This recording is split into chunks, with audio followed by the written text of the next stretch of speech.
বিশ্ব ইজতেমায় আপনি নামাজ পড়তে এসেছিলেন, দেখা গেল যে কিছু লোক আপনাকে ঘিরে বিক্ষোভ দেখালো, কি বলবেন এটা? এরা সব শাসক দলের দালাল দালাল পুষে রেখেছে। একটা ধর্মকে ব্যবহার করে এরা আগে থেকেই 2011 থেকেই মমতা ব্যানার্জি মুসলিম সমাজকে নিজের স্বার্থের জন্য ব্যবহার করে।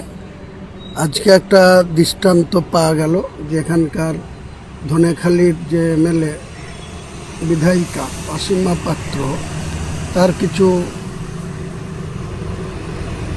লোককে এখানে রেখে দিয়েছে, যে আমাদেরকে বিজেপির দালাল বলছে। কে বিজেপির দালাল সেটা আগামী নির্বাচনে এদের জবাব দেওয়া হবে। কারণ মমতা ব্যানার্জি নিজে বিজেপির সঙ্গে কতটা সম্পর্ক রেখে চলে, এনডিএর সঙ্গে ঘর করেছে, রেলমন্ত্রী হয়েছে, অটল বিহারী বাজপেয়ীর সঙ্গে মন্ত্রী সবাই ছিল। আজকে তাদের এমএলএ হুগলিতে দাঁড়িয়ে বলবে আমাকে বিজেপির দালাল, এর জবাব 26-এ ঠিক দিয়ে দেওয়া হবে।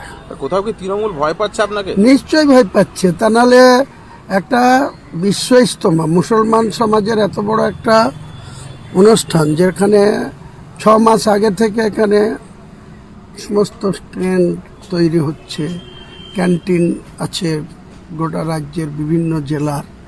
সেখানে আমার মতো একটা লোক, আমি তো কোনো কারোর জন্য এখানে রাজনীতি করতে আসিনি। আমি এখানে এসেছি, আমি শুক্রবার থেকে শুরু হবে। শুক্রবারে আমাদের ওখানে বাবরি মসজিদের জায়গায় 6 তারিখে ছিল শনিবার, তারপরের থেকে 3টে জুম্মা সেখানে নামাজ হয়।